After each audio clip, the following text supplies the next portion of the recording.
ತುಮಕೂರಲ್ಲಿ ಮಹಾಮಳೆಯ ಸುನಾಮಿ ಎದ್ದಿದೆ. ರಾಜ್ಯದುದ್ದಗಲಕ್ಕೂ ಭಾರೀ ಮಳೆಯಾಗ್ತಾ ಇದ್ದು ರೈತರ ಬೆಳೆಗಳೆಲ್ಲ ಸರ್ವನಾಶವಾಗ್ತಿದೆ. ಚಿನ್ನಾಭರಣಗಳನ್ನ ಅಡ ಇಟ್ಟು ಬೆಳೆ ಬೆಳೆದವರು ಈಗ ಕಣ್ಣೀರಿಡ್ತಿದ್ದಾರೆ.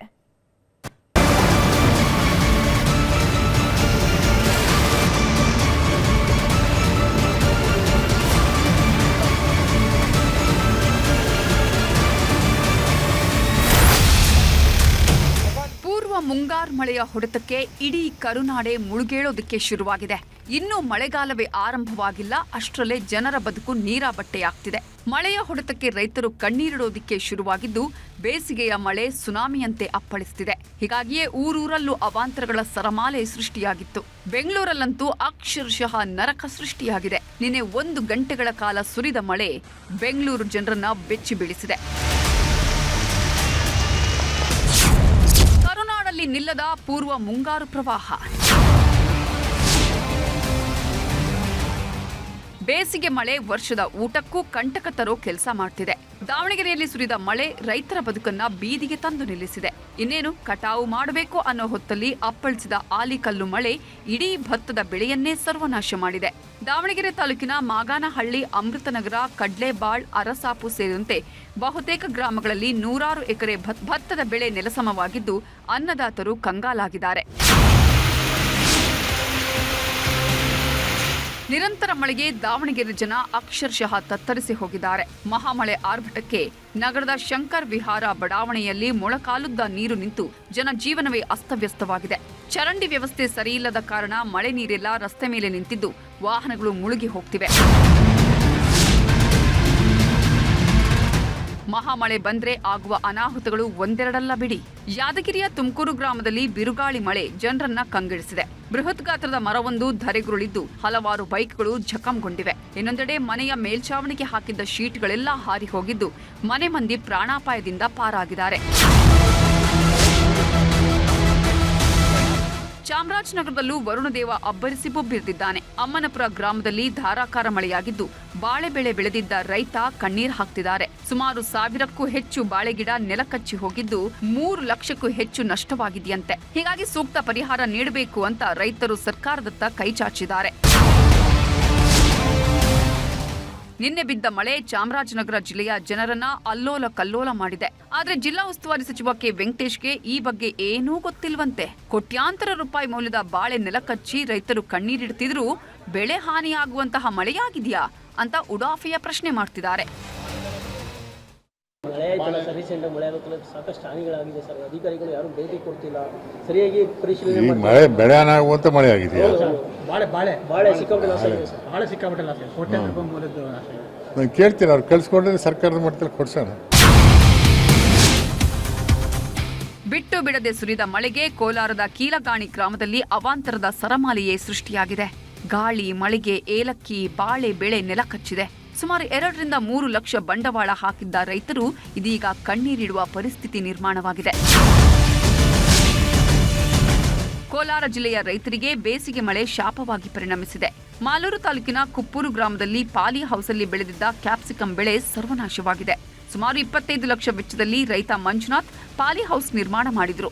ಬಿರುಗಾಳಿ ಹೊಡೆತಕ್ಕೆ ಪಾಲಿ ಹೌಸ್ ದಿಕ್ಕಾಪಾಲಾಗಿದ್ದು ಲಕ್ಷಾಂತರ ರೂಪಾಯಿ ಬೆಳೆ ನಾಶವಾಗಿದೆ. ಸ್ಥಳಕ್ಕೆ ಭೇಟಿ ನೀಡಿದ ಶಾಸಕ ಕೆ.ವೈ. ನಂಜೇಗೌಡ ರೈತರಿಗೆ ಸೂಕ್ತ ಪರಿಹಾರ ಕೊಡಿಸುವ ಭರವಸೆ ನೀಡಿದರು. ಕೋಲಾರ ಜಿಲ್ಲೆಯಲ್ಲಿ ಬರೀ ಬೆಳೆ ಹಾನಿಯಷ್ಟೇ ಅಲ್ಲ, ಸಾವು ನೋವುಗಳು ಸಹ ಸಂಭವಿಸಿವೆ.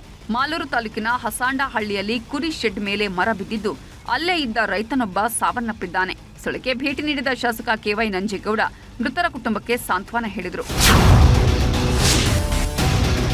ಮಳೆ ಸೃಷ್ಟಿಸಿರುವ ಅವಾಂತರ ಹೇಗಿದೆ ನೋಡಿ. ಬರದ ನಾಡು ಕೋಲಾರದಲ್ಲಿ ಮಾಯದ ಮಳೆಯಾಗಿದೆ. ಮಾಲೂರು ತಾಲೂಕಿನ ರಾಜೇನಹಳ್ಳಿ ಗ್ರಾಮದಲ್ಲಿ ಸುಬ್ರಹ್ಮಣ್ಯ ಅನ್ನುವಾತ ಒಡವೆ ಅಡವಿಟ್ಟು ನೆಟ್ ಹೌಸಲ್ಲಿ ಬೆಳೆ ಬೆಳೆದಿದ್ದ. ಆದ್ರೀಗ ಗಾಳಿ ಮಳೆ ಹೊಡೆತಕ್ಕೆ ಎಲ್ಲವೂ ಸರ್ವನಾಶವಾಗಿದೆ.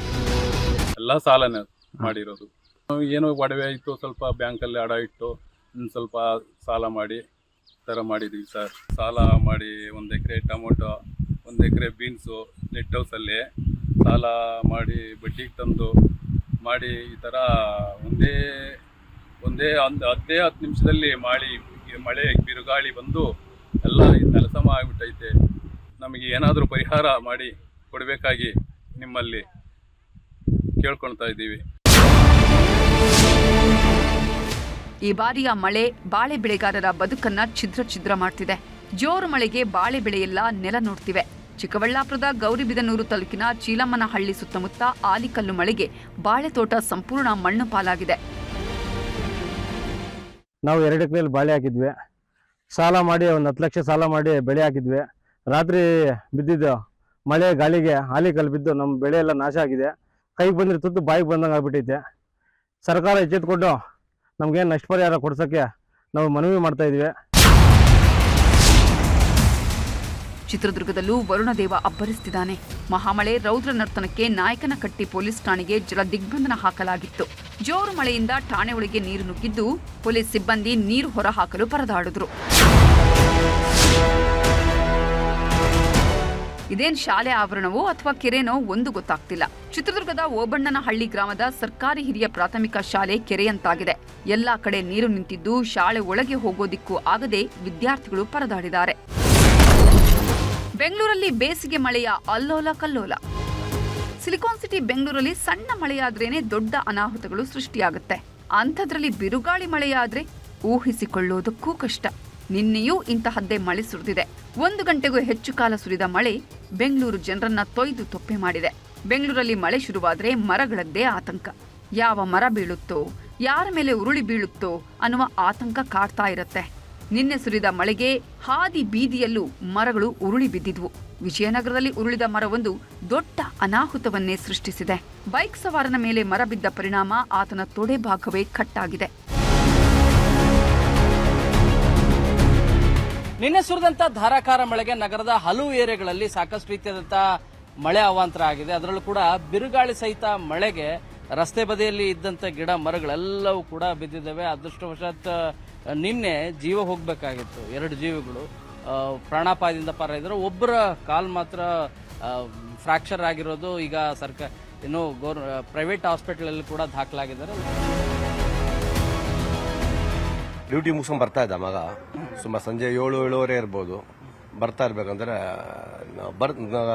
ಇದ್ದಕ್ಕಿದ್ದಂಗೆ ಮರ ಬಿದ್ದೋಗಿದೆ ಅಷ್ಟೇ. ಬಿದ್ದು ಗಾಡಿ ಸ್ವಲ್ಪ ಏಟ್ ಆಗಿದೆ. ಅವ್ನ ಕಾಲ್ ಫ್ರಾಕ್ಚರ್ ಆಗಿ ಈಗ ಬಾಸ್ ಹಾಸ್ಪಿಟಲ್ ಇದೆ ಸರ್. ಈಗ ಆಪರೇಷನ್ ಆಯ್ತು, ರಾತ್ರಿ ಆಪರೇಷನ್ ಆಯ್ತು. ಸ್ವಲ್ಪ ಮೂಗೆಟ್ಗಳು ಬಿದ್ದಿದೆ, ಅದಲ್ಲದೆ ತೊಡೆಯನ್ನ ಫ್ರಾಕ್ಚರ್ ಆಗಿದೆ. ಫ್ರಾಕ್ಚರ್ ಆಗಿ ಬೋನ್ ಕಟ್ಟಾಗಿ ಆಪರೇಷನ್ ಆಗಿ ರಾಡ್ ಆಗಿದ್ದಾರೆ. ಒಂದೇ ಒಂದು ಕ್ಷಣ ಯಾಮಾರಿದ್ರೆ ದೊಡ್ಡ ಅನಾಹುತವೇ ಸಂಭವಿಸಿ ಹೋಗ್ತಿತ್ತು. ಮಳೆ ಬಂತು ಅಂತ ಮರದ ಕೆಳಗೆ ನಿಲ್ಲೋದು ಎಷ್ಟು ಡೇಂಜರ್ ಅನ್ನೋದು ಇದ್ರಲ್ಲೇ ಗೊತ್ತಾಗುತ್ತೆ ನೋಡಿ. ಮಹಾಲಕ್ಷ್ಮಿ ಲೇಔಟ್ ಅಲ್ಲಿ ಬಿದ್ದ ಮಳೆ ಸಾಲು ಸಾಲು ಅವಾಂತರವನ್ನ ಸೃಷ್ಟಿಸಿದೆ. ಗಟ್ಟಿಮುಟ್ಟಾಗಿದ್ದ ಮರ ಮಳೆಗೆ ಏಕಾಏಕಿ ಉರುಳಿ ಬಿದ್ದಿದೆ. ಮರ ನೆಲಕ್ಕುರುಳೋದಕ್ಕೆ ಶುರುವಾಗ್ತಿದ್ದಂತೆ ಕೆಳಗಿದ್ದವರೆಲ್ಲ ಓಡಿ ಹೋಗಿ ಪ್ರಾಣ ಉಳಿಸಿಕೊಂಡಿದ್ದಾರೆ. ಪಂಚಮುಖಿ ದೇವಸ್ಥಾನದ ಸಮೀಪ ಮರ ಉರುಳಿ ಬಿದ್ದ ಪರಿಣಾಮ ರಸ್ತೆ ಸಂಚಾರವೇ ಕ್ಲೋಸ್ ಆಗಿದೆ. ಮರದ ಕೆಳಗಿದ್ದ ಸ್ಕೂಟರ್ ಒಂದು ನಜ್ಜುಗುಜ್ಜಾಗಿದ್ದು ಜನ ಪರದಾಡ್ತಿದ್ದಾರೆ. ಆಘಾತಕಾರಿ ವಿಷಯ ಅಂದ್ರೆ ಮಹಾಲಕ್ಷ್ಮಿ ಲೇಔಟ್ ಒಂದರಲ್ಲೇ 50ಕ್ಕೂ ಹೆಚ್ಚು ಮರಗಳು, ಮರದ ರೆಂಬೆ ಕೊಂಬೆಗಳು ಧರೆಗುರುಳಿವೆ. ಇದರ ಪರಿಣಾಮ 3 ಕಾರು, 4 ಬೈಕ್ಗೆ ಹಾನಿಯಾಗಿದ್ದು ಶಾಸಕ ಗೋಪಾಲಯ್ಯ ಭೇಟಿ ನೀಡಿ ಸ್ಥಳೀಯರ ಸಮಸ್ಯೆ ಆಲಿಸಿದ್ರು. ಇನ್ನು ರಾಜಾಜಿನಗರದಲ್ಲೂ ಭಾರೀ ಮಳೆಯಾಗಿದೆ. ಗಾಳಿಯ ಅಬ್ಬರಕ್ಕೆ ಬೃಹತ್ ಮರಗಳು ನೆಲಕ್ಕುರುಳಿದ್ದು ರಸ್ತೆಯಲ್ಲಿ ನಿಲ್ಲಿಸಿದ ವಾಹನಗಳು ಜಖಂ ಆಗಿವೆ. ನಾವು ರಾಜಾಜಿನಗರದಲ್ಲಿರುವಂತಹ ಈ ಪ್ರಮುಖವಾದಂತಹ ರಸ್ತೆಯಲ್ಲಿ ರಸ್ತೆಯ ಎರಡೂ ಬದಿಯೂ ಕೂಡ ಈ ನೇರಳೆ ಮರ ಏನಿದೆ ಅರ್ಧದಷ್ಟು ಆಲ್ಮೋಸ್ಟ್ ರೆಂಬೆ ಕೊಂಬೆ ಎಲ್ಲದೂ ಕೂಡ ಧರೆಗುರುಳಿದ್ದು. ಅದೃಷ್ಟವಶಾತ್ ಯಾರು ಕೂಡ ಹೋಗ್ತಾ ಇದ್ದಿಲ್ಲ. ಆ ಸಂದರ್ಭದಲ್ಲಿ ವೆಹಿಕಲ್ ಇತ್ತು, 2 ವೀಲರ್, ಅದು ಜಖಂ ಆಗಿದೆ. ಬಲಭಾಗದಲ್ಲಿ ಅತಿ ದೊಡ್ಡದಾದಂತ ಮರ, 60 ವರ್ಷದ ಅತಿ ದೊಡ್ಡದಾದಂತ ಮರ ಇತ್ತು. ಆ ಮರ ಬಿದ್ದ ಪರಿಣಾಮವಾಗಿ ಸ್ಥಳದಲ್ಲೇ ಇದ್ದಂತ ವೆಹಿಕಲ್ ಏನಿದೆ ಕಾರ್, ಅದು ಜಖಂ ಆಗಿದೆ. ಅದೃಷ್ಟವಶಾತ್ ಕಾರಲ್ಲಿ ಅಥವಾ ಬೈಕಲ್ಲಿ ಯಾರು ಕೂಡ ಇದ್ದಿಲ್ಲ. ಬೆಂಗಳೂರಲ್ಲಿ ಮರಗಳದ್ದೇ ದೊಡ್ಡ ಸಮಸ್ಯೆ. ಯಾವ ಕ್ಷಣದಲ್ಲಿ ಯಾರ ಮೇಲೆ ಅಪ್ಪಳಿಸ್ತವೆಯೋ ಒಂದು ಗೊತ್ತಾಗಲ್ಲ. ಈ ಬಾರಿ ಬರೀ ಮಳೆಯಾಗ್ತಿಲ್ಲ, ಮಳೆ ರೂಪದಲ್ಲಿ ಬಿರುಗಾಳಿಯೂ ಬೀಸ್ತಿದೆ. ಹೀಗಾಗಿ ವೈಯಾಲಿಕಾವಲ್ನಲ್ಲಿ ಬೃಹತ್ ಮರಗಳು ನೆಲಕಚ್ಚಿದ್ವು. 1 ಬೈಕ್, ಕಾರು ಜಖಂಗೊಂಡಿವೆ. ಹಾಗೆಯೇ ಮನೆ ಪಕ್ಕದಲ್ಲೇ ಮರವೂ ಧರಾಶಾಹಿಯಾಗಿದ್ದು ಕಾಂಪೌಂಡ್ನ ಗ್ರಿಲ್ಸ್ ಛಿದ್ರವಾಗಿದೆ. ಮರ ಅವಾಗ ಟ್ರಿಮ್ ಮಾಡಿ ಇಟ್ರೆ ಈ ತರ ಆಗೋದಿಲ್ಲ. ನಾವು ಹೇಳ್ತೀವಿ, ನಾವು ಹೇಳೋದಂತಿಲ್ಲ. ಈ ಡಿಪಾರ್ಟ್ಮೆಂಟ್ ಅಲ್ಲಿ ಇರೋರೆಲ್ಲ ಎಜುಕೇಟೆಡ್ ತಾನೆ, ಯಾರು ಅನ್ಎಜುಕೇಟೆಡ್ ಅಂತಿಲ್ಲ. ಅವ್ರವ್ರು ನೋಡ್ಕೊಂಡು ಅವಾಗ ಮಾಡಿದ್ರೆ ಉಂಟು. ಇದೇ 2 ವಾರ ಮುಂಚೆ ಈ ರೋಡಲ್ಲೇ 3 ಮರ ಬಿತ್ತು. ನಾವು ಹೇಳಿದೀವಿ, ಅದರಿಂದ ಏನು ನೋಡೋಣ ಏನಾಗುತ್ತೆ. ಬಿರುಗಾಳಿ ಮಳೆಗೆ ಆನೇಕಲ್ ಸಮೀಪದ ಇಂಡ್ಲವಾಡಿ ಬಳಿ ಹಾಕಿದ್ದ ಬೃಹತ್ ಟೆಂಟ್ ದಿಕ್ಕಾಪಾಲಾಗಿದೆ. ಅಂತಾರಾಷ್ಟ್ರೀಯ ಕ್ರೀಡಾಂಗಣಕ್ಕೆ ಸಿಎಂ ಸಿದ್ದರಾಮಯ್ಯ ಗುದ್ದಲಿ ಪೂಜೆ ಮಾಡಲಿದ್ದಾರೆ. ಹೀಗಾಗಿ ಜರ್ಮನ್ ಟೆಂಟ್ ಹಾಕಲಾಗಿತ್ತು. ಆದರೆ ತಡರಾತ್ರಿಯ ಬಿರುಗಾಳಿ ಮಳೆಗೆ ಫ್ಲೆಕ್ಸ್ಗಳು ಸೇರಿದಂತೆ ಟೆಂಟ್ ಕುಸಿದು ಬಿದ್ದಿದೆ. ಒಣ ಮರಗಳ ಬಗ್ಗೆ ಜಿಬಿಎ ಅಲರ್ಟ್. ಒಣ ಮರ ಕಟ್, ನ್ಯೂಸ್ 18 ಬಿಗ್ ಇಂಪ್ಯಾಕ್ಟ್. ರಾಜಧಾನಿಯಲ್ಲಿ ಲೆಕ್ಕವಿಲ್ಲದಷ್ಟು ಒಣ ಮರಗಳಿವೆ. ಮಳೆ ಶುರುವಾಯಿತು ಅಂದ್ರೆ ಇವುಗಳದ್ದೇ ಭಯ ಕಾಡೋದಿಕ್ಕೆ ಶುರುವಾಗುತ್ತೆ. ಇವುಗಳ ಬಗ್ಗೆ ಗಮನ ಹರಿಸಬೇಕಾಗಿರೋ ಅಧಿಕಾರಿಗಳು ಮಾತ್ರ ಕ್ಯಾರೆ ಎನ್ನಲ್ಲ. ಹೀಗಾಗಿ ಫೀಲ್ಡ್ಗೆ ಇಳಿದ ನ್ಯೂಸ್ 18 ಅಧಿಕಾರಿಗಳ ಕಣ್ತೆರೆಸೋ ಕೆಲಸ ಮಾಡಿತ್ತು. ನಿರಂತರ ವರದಿ ಪ್ರಸಾರವಾದ ಬೆನ್ನಲ್ಲೇ ಎಚ್ಚೆತ್ತ ಅಧಿಕಾರಿಗಳು ರಾಜಭವನ ರಸ್ತೆಯಲ್ಲಿದ್ದ ಬೃಹತ್ ಒಣ ಮರವನ್ನ ತೆರವುಗೊಳಿಸಿದ್ದಾರೆ. ಇದು ನ್ಯೂಸ್ 18ನ ಬಿಗ್ ಇಂಪ್ಯಾಕ್ಟ್ ಸ್ಟೋರಿ. ಒಣ ಮರದ ಬಗ್ಗೆ ಬೆಳಿಗ್ಗೆ ಅಷ್ಟೇ ನ್ಯೂಸ್ 18ನಲ್ಲಿ ಒಂದು ಸುದ್ದಿ ಪ್ರಸಾರವಾಗಿತ್ತು. ಏನು ಲೋಕಭವನ ರಸ್ತೆಯಲ್ಲಿದ್ದಂತ ಈ ಒಂದು ಒಣ ಮರ ಏನಿತ್ತು, ಇದು ಬೃಹತ್ ಗಾತ್ರದ ಮರ ಆಗಿತ್ತು. ಆದ್ರೆ ಈ ಒಂದು ಮರ ಒಣಗೋಗಿದ್ರು ಕೂಡ ಅದನ್ನ ತೆರವು ಮಾಡೋದಕ್ಕೆ ಜಿಬಿಎ ಅಧಿಕಾರಿಗಳು ಕೂಡ ಮೀನಾಮೇಷ ಎಣಿಸ್ತಾ ಇದ್ರು. ಆದ್ರೆ ಇವತ್ತು ಬೆಳಿಗ್ಗೆ ಸುದ್ದಿ ಪ್ರಸಾರವಾಗ್ತಾ ಇದ್ದಂತೆ ಕೂಡಲೇ ಆಗಮಿಸಿರುವಂತಹ ಜಿಬಿಎ ಅಧಿಕಾರಿಗಳು ಈಗ ಈ ಒಂದು ಒಣ ಮರವನ್ನ ತೆರವು ಮಾಡಿ ಈಗ ಸಂಪೂರ್ಣವಾಗಿ ಕಟ್ ಮಾಡಿ ತೆಗೆದುಕೊಂಡು ಹೋಗಿರೋದು ಕೂಡ ಇಲ್ಲಿ ಕಾಣಬಹುದಾಗಿದೆ. ರಾಜ್ಯದಲ್ಲಿ ದಿನದಿಂದ ದಿನಕ್ಕೆ ಮಳೆಯ ಅಬ್ಬರ ಜೋರಾಗ್ತಾನೇ ಇದೆ. ನಾಳೆಯೂ ಭಾರೀ ಮಳೆಯಾಗಲಿದೆ ಅಂತ ಎಚ್ಚರಿಕೆ ನೀಡಲಾಗಿದ್ದು 10 ಜಿಲ್ಲೆಗೆ ಆರೆಂಜ್ ಅಲರ್ಟ್, 18 ಜಿಲ್ಲೆಗಳಿಗೆ ಯೆಲ್ಲೋ ಅಲರ್ಟ್ ಘೋಷಿಸಲಾಗಿದೆ. ಒಟ್ಟಿನಲ್ಲಿ ಪೂರ್ವ ಮುಂಗಾರು ಮಳೆ ಕರುನಾಡಲ್ಲಿ ಅಲ್ಲೋಲ ಕಲ್ಲೋಲವನ್ನೇ ಸೃಷ್ಟಿಸುತ್ತಿರೋದಂತೂ ಸುಳ್ಳಲ್ಲ. Bureau report, news 18. ಕಾಂಗ್ರೆಸ್ ಸರ್ಕಾರ ಕೈಗೊಂಡ ಒಂದೇ ಒಂದು ನಿರ್ಧಾರ ಬಿಜೆಪಿ ಹಾಗೂ ಹಿಂದೂ ಮುಖಂಡರನ್ನ ಕೆರಳಿಸಿದೆ. ಆಳಂದದ ದರ್ಗಾ ಪ್ರಕರಣದ 8 ಕೇಸ್ಗಳನ್ನ ವಾಪಸ್ ಪಡೀತಾ ಇದ್ದಂತೆ ಬಿಜೆಪಿ ನಾಯಕರು ಕಾಂಗ್ರೆಸ್ ಮೇಲೆ ಮುಗಿಬೀಳ್ತಿದ್ದಾರೆ.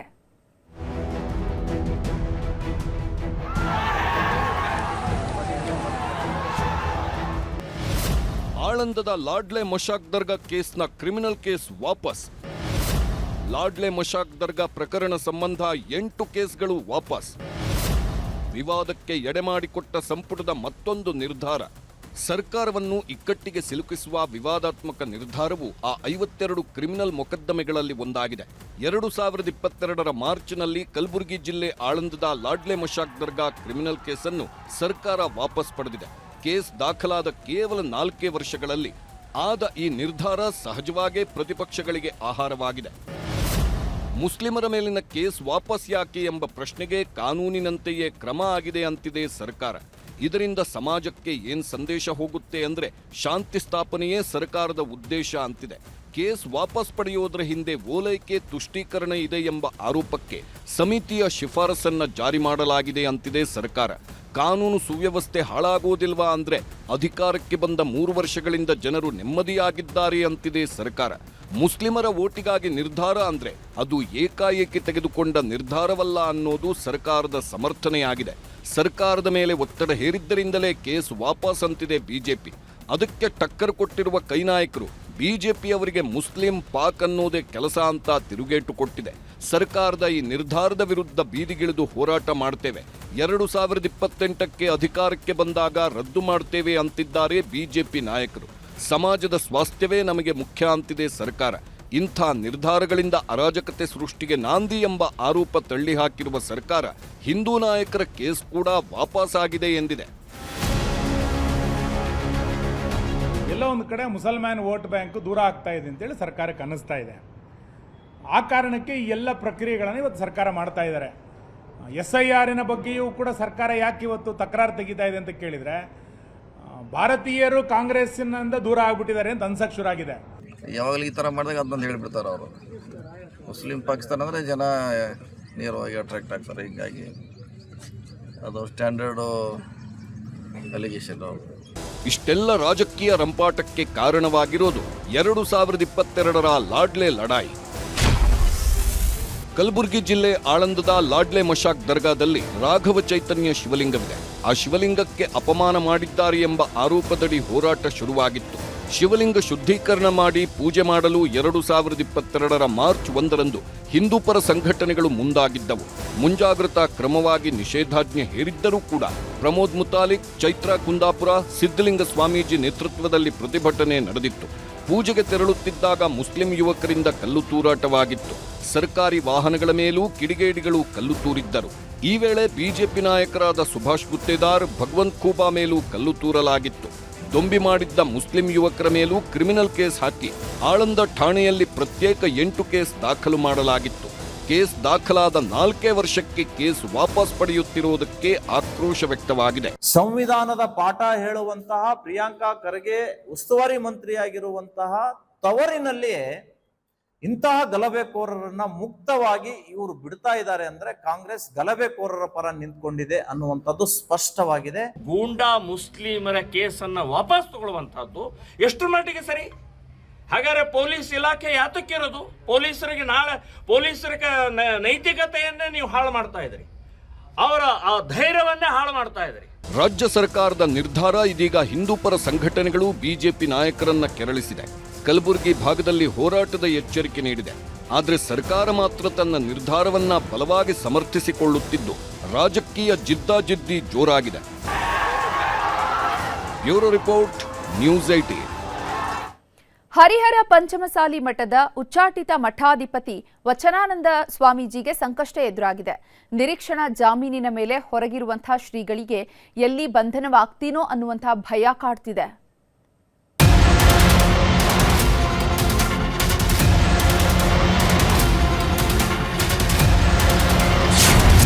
ವಚನಾನಂದ ಶ್ರೀಗಳಿಗೆ ಕ್ಷಣ ಕ್ಷಣಕ್ಕೂ ಬಂಧನದ ಭೀತಿ. ನಿರೀಕ್ಷಣಾ ಜಾಮೀನು ರದ್ದತಿಗೆ ಪೊಲೀಸರ ಮನವಿ. ಒಂದ್ ಕಡೆ ಪೀಠಾಧ್ಯಕ್ಷ ಸ್ಥಾನ ಕೈತಪ್ಪಿರೋ ನೋವು, ಇನ್ನೊಂದ್ ಕಡೆ ಮಠದ ಆವರಣದಲ್ಲದೆ ಭುಗಿಲೆದ್ದಿರೋ ಆಕ್ರೋಶ. ಇದರ ಜೊತೆಗೆ ಪೋಕ್ಸೋ ಕೇಸ್. ಇಷ್ಟೆಲ್ಲದರ ಜೊತೆಗೆ ಈಗ ಬಂಧನದ ಭೀತಿಯೂ ಶುರುವಾಗಿದೆ.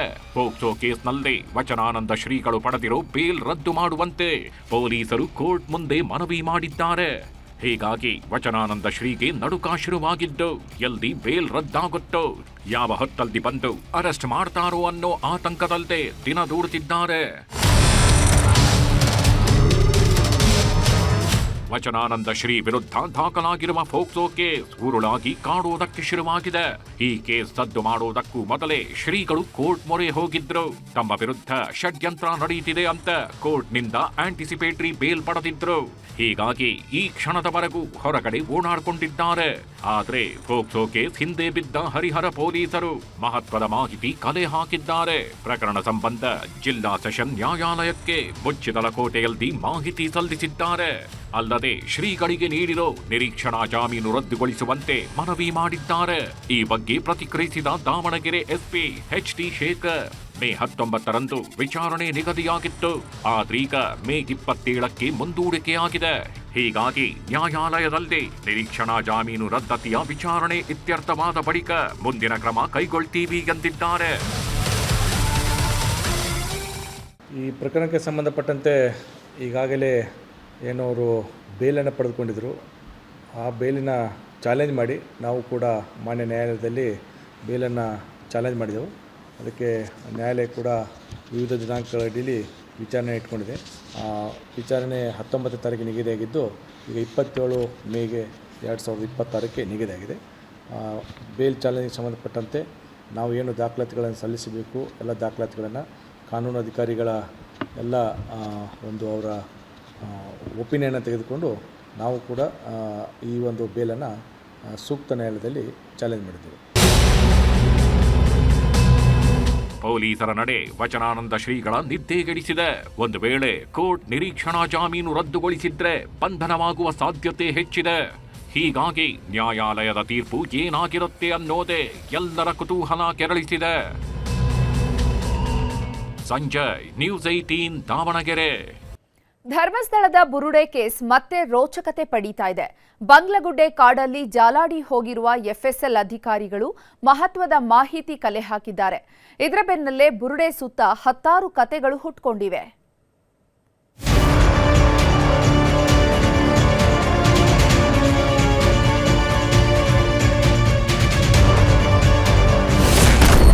ಮತ್ತೆ ರೋಚಕತೆ ಪಡೆದ ಧರ್ಮಸ್ಥಳ ಬುರುಡೆ.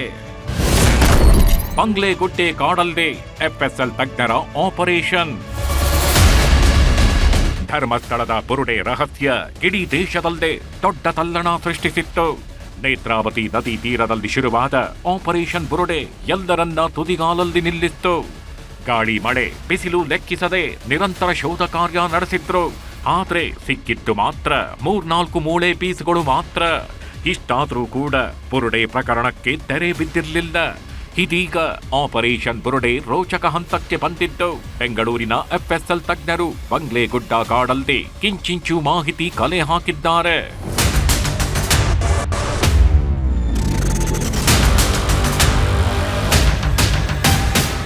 ಬಂಗ್ಲೆಗುಡ್ಡೆ ಕಾಡು ಹೊಕ್ಕಿದ ಎಫ್ಎಸ್ಎಲ್ ತಜ್ಞರು ಆಪರೇಷನ್ 2.0 ಕಾರ್ಯಾಚರಣೆ ನಡೆಸಿದ್ದಾರೆ. ಬುರುಡೆ ಪ್ರಕರಣದ ಸಾಕ್ಷಿ ಪ್ರದೀಪ್ ಕುಲಾಲ್ನನ್ನ ಕರೆದೊಯ್ದು ತಲೆ ಬುರುಡೆ ಪತ್ತೆಯಾದ ಜಾಗದಲ್ಲಿ ಇಡೀ ಕ್ರೈಮ್ ಸೀನ್ ಅನ್ನ ರೀಕ್ರಿಯೇಟ್ ಮಾಡಿದ್ದಾರೆ. ಅಂದು ರಾತ್ರಿ ಯಾವ ರೀತಿ ಬುರುಡೆ ಹೊರತೆಗೆಯಲಾಗಿತ್ತು ಅನ್ನೋದರ ಬಗ್ಗೆ ದೃಶ್ಯ ರೂಪಕದಲ್ಲಿ ಮರುಸೃಷ್ಟಿ ಮಾಡಿದ್ದಾರೆ. ನಂತರ ಬೆಳ್ತಂಗಡಿಯ ಎಸ್ಐಟಿ ಕಚೇರಿಗೆ ಧಾವಿಸಿದ ಎಫ್ಎಸ್ಎಲ್ ತಂಡ ಸೀಲ್ ಮಾಡಿ ಇಟ್ಟಿದ್ದ ತಲೆಬುರುಡೆ, ಕತ್ತಿ ಮತ್ತು ಗೋಣಿ ಚೀಲವನ್ನ ವಿಡಿಯೋ ಮಾಡಿಕೊಂಡಿದ್ದಾರೆ. ಕಾಡಿನಲ್ಲಿ ಸಿಕ್ಕ ಬುರುಡೆ ಯಾರದ್ದು? ತನಿಖೆ ಚುರುಕು. ಈ ಎಲ್ಲ ಬೆಳವಣಿಗೆಯ ಮಧ್ಯೆ ಕಾಡಲ್ಲಿ ಸಿಕ್ಕಿರೋ ಬುರುಡೆ ಯಾರದ್ದು ಅನ್ನೋ ಪ್ರಶ್ನೆ ಮೂಡಿದೆ. ಯಾರಾದ್ರೂ ಬುರುಡೆಗಿಟ್ಟು ಹೋಗಿದ್ರ ಅಥವಾ ಈ ಬುರುಡೆ ಹಿಂದೆ ಬೇರೆ ಕಾರಣ ಇದೆಯಾ ಅನ್ನೋದರ ತನಿಖೆ ನಡೆಸಲಾಗ್ತಿದೆ. ಒಟ್ನಲ್ಲಿ ಪ್ರದೀಪ್ ಕುಲಾಲ್ ಬಾಯಿ ಬಿಟ್ಟಿರೋ ಸತ್ಯಗಳನ್ನೇ ಇಟ್ಕೊಂಡು ಅಂತಿಮ ವಿಚಾರಣೆ ನಡೆಸಲಾಗ್ತಿದೆ. ಸದ್ಯದಲ್ಲೇ ಧರ್ಮಸ್ಥಳದ ಬುರುಡೆ ರಹಸ್ಯಕ್ಕೆ ಇತಿಶ್ರೀ ಬೀಳಲಿದೆ. ಕಿಶನ್ ಶೆಟ್ಟಿ, ನ್ಯೂಸ್ 18 ಮಂಗಳೂರು.